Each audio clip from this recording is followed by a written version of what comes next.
কয়েক মুহূর্ত নীরবতা। আফ্রিকার মানচিত্র থেকে মুখ তুলে আহমদ মুসা প্রশ্ন করল, লিবিয়া ও চাঁদের পর্বতমালাকে প্রধান ঘাঁটি করার কারণ কি? উত্তরে এগিয়ে এলেন আবু বকর সেনৌসি। এর কারণ তিনটি। প্রথম, কারা ও কি চান ও তাদের চেহারা। দ্বিতীয়, সর্বপ্রধান সুযোগ তিনটি। প্রথম, উভয়স্থানই দুর্গম এবং রাজধানী থেকে দূরে।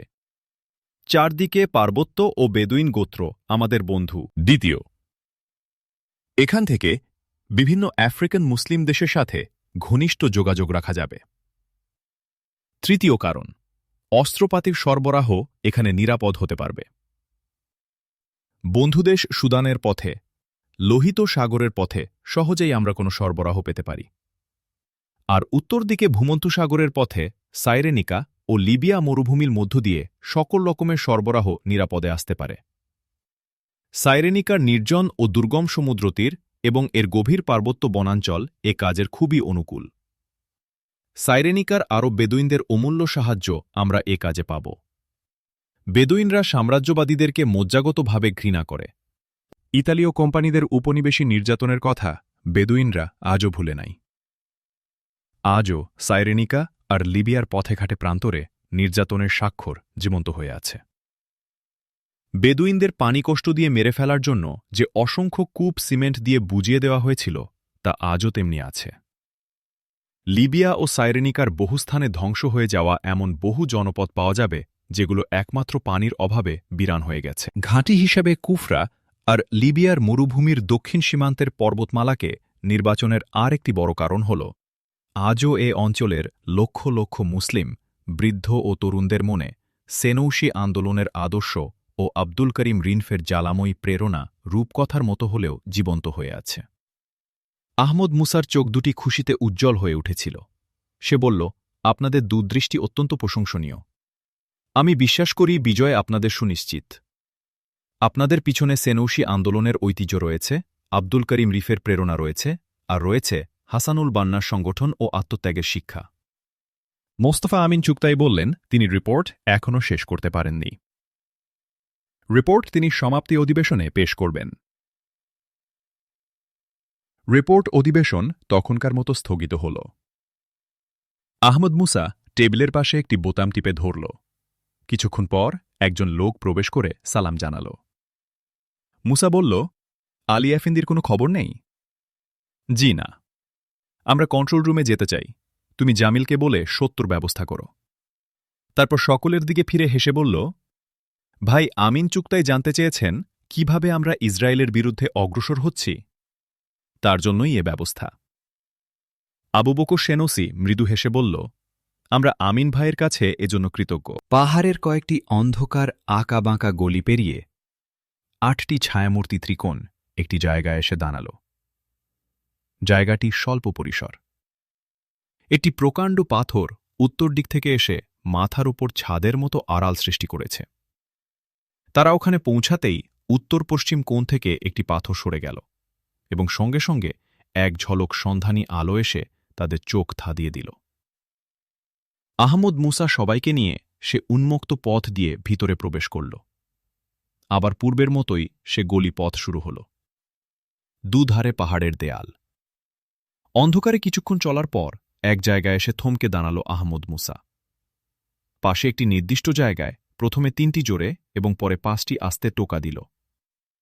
টোকা দেওয়ার সঙ্গে সঙ্গে প্রায় ২০ গজ উপরে একটি ম্লান নীল বাল্ব জ্বলে উঠল। আহমদ মুসা পুনরায় প্রথমে ৫টি ও পরে ৩টি টোকা দিল নির্দিষ্ট জায়গায়। এবার কয়েক সেকেন্ডের মধ্যেই ৮টি দড়ির মই নেমে এল নিচে।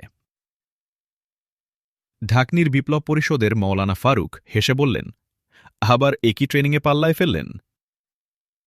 পাহাড় দেশের মানুষ হয়ে আমাদের এ ক্ষুদে পাহাড়কে আর লজ্জা দিবেন না মওলানা। হেসে আহমদ মুসা জবাব দিল, দড়ির মইগুলি নেমে এল। সেগুলোতে উঠতেই মুহূর্তে তাদেরকে উপরে নিয়ে এল।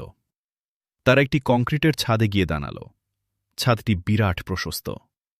ছাদে উঠে দাঁড়াতেই এক ঝলক ঠান্ডা বাতাস এসে গায়ে হিমেল পরশ পুলিয়ে গেল। জর্দান নদীর এ সওগাত। রাত্রির অন্ধকার না থাকলে দেখা যেত কিছু দূর দিয়ে রূপালী ফিতার মতো জর্দান নদী বয়ে যাচ্ছে। আহমদ মুসা সবাইকে নিয়ে ছাদটি পেরিয়ে একটি সিঁড়িমুখে প্রবেশ করল। সিঁড়ি দিয়ে নামতে গিয়ে বিস্ময়ে হাঁ হয়ে গেল মাওলানা ফারুক, আবু বকর সেনৌসি ও আব্দুর রহমানের মুখ। তারা দেখল সিঁড়ির প্রান্তে হাসি মুখে দুহাত বাড়িয়ে দাঁড়িয়ে আছে বিশ্ব মুসলিম সম্মেলনের বিশিষ্ট কর্ণধার আশিন আল আজহারি এবং বিশ্ব মুসলিম কংগ্রেসের সামরিক বিশেষজ্ঞ আবদুল্লাহ। অতিথিদেরকে জড়িয়ে ধরল আনন্দে। সকলে মিলে আবার তারা চলতে শুরু করল। আবু বকর সেনৌসিদের বিস্ময়ের ঘোর তখনও কাটেনি। আহমদ মুসা তাদের দিকে চেয়ে হেসে বলল, জনাব আমিন আল আজহারি সাইমুমের পরিকল্পনা বিভাগের প্রধান এবং জনাব আবদুল্লাহ আমর এ বিভাগের প্রধান উপদেষ্টা। তারা সকলে পার্শ্বস্থ একটি প্রায়ান্ধকার কক্ষে প্রবেশ করল। দরজা দিয়ে বাহির থেকে এক টুকরো আলো এসে বৃহৎ লম্বা টেবিলটির একাংশ আলোকিত করেছে। তারা লম্বা টেবিলটির দক্ষিণ পার্শ্বে গিয়ে তারপর দরজাটি ধীরে ধীরে বন্ধ হয়ে যেতেই অল্প আলোর রেশটুকুও মিলিয়ে গেল। ঘরটি হয়ে গেল সম্পূর্ণ অন্ধকার। আহমদ মুসার গম্ভীর কণ্ঠ শোনা গেল। সে বলল, বিজ্ঞ ইহুদি মুরব্বিদের পরিকল্পিত বহু বছর ধরে গড়ে তোলা বিশ্বজোড়া ইহুদি চক্রান্তের বিস্ফল ইসরায়েলের বিরুদ্ধে কিভাবে আমরা অগ্রসর হচ্ছি তা এবার আপনাদেরকে বুঝিয়ে দিবেন জনাব আমিন আল আজহারি। আমিন আল আজহারি টেবিলের উপর দুটি কনুই রেখে সামনের দিকে একটু ঝুঁকে বসলেন। তার শান্ত কণ্ঠে শোনা গেল, সাইমুমের মূল পরিকল্পনার বিষয়ে কিছু বলার আগে প্রসঙ্গক্রমে একটি কথা বলা দরকার। আরব দেশগুলোর লক্ষ্যগত অনৈক্য, বৈদেশিক নীতির ক্ষেত্রে দুর্বলতা এবং সামরিক ক্ষেত্রে পরনির্ভরশীলতার জন্য আজও ইহুদিদের হাত থেকে আরব ভূমি মুক্ত করতে পারা যায়নি। এ পরিস্থিতিতে নিয়মিত পদ্ধতিতে যুদ্ধ করে ইহুদিদের উৎখাত করা যাবে না। তাদের পিছনে রয়েছে পূর্ব ও পশ্চিম উভয় শক্তি জোট। আরব ভূমিকে মুক্ত করতে চাইলে এবং কয়েক যুগ ধরে মুসলমানদের উপর কৃত সকল জুলুমের প্রতিশোধ গ্রহণ করতে হলে ইসরায়েলকে ভিতর থেকে আঘাত হেনে টুকরো টুকরো করে ফেলতে হবে। এ ধারণার উপর ভিত্তি করেই গড়ে উঠেছে সাইমুম। সাইমুমের পরিকল্পনাকে ৩ ভাগে ভাগ করা যায়। কথাগুলো বলে থামলেন তিনি একটু। আবার বললেন, চেয়ে দেখুন সামনে। সবাই সামনে তাকাল।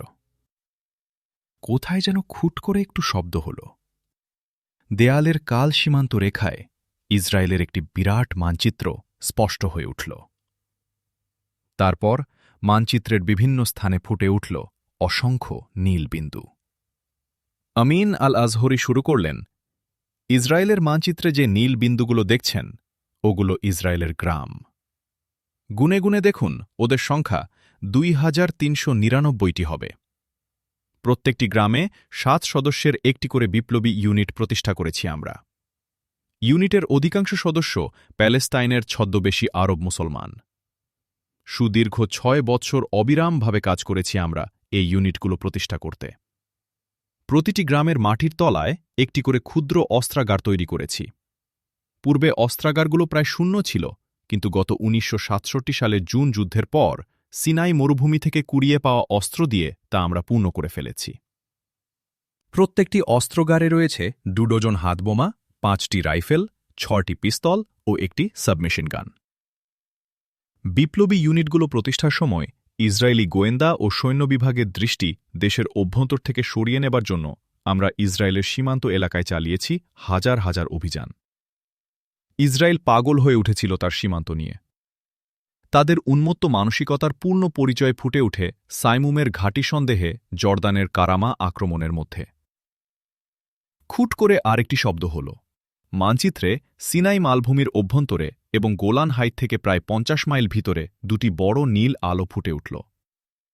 জনাব আজহারি বললেন, ইসরায়েলের অভ্যন্তরে এ দুটি আমাদের মূল সরবরাহ ঘাঁটি। ২টি পুরান গির্জার নিচে মাটির তলায় এ দুটি ঘাঁটি স্থাপন করা হয়েছে।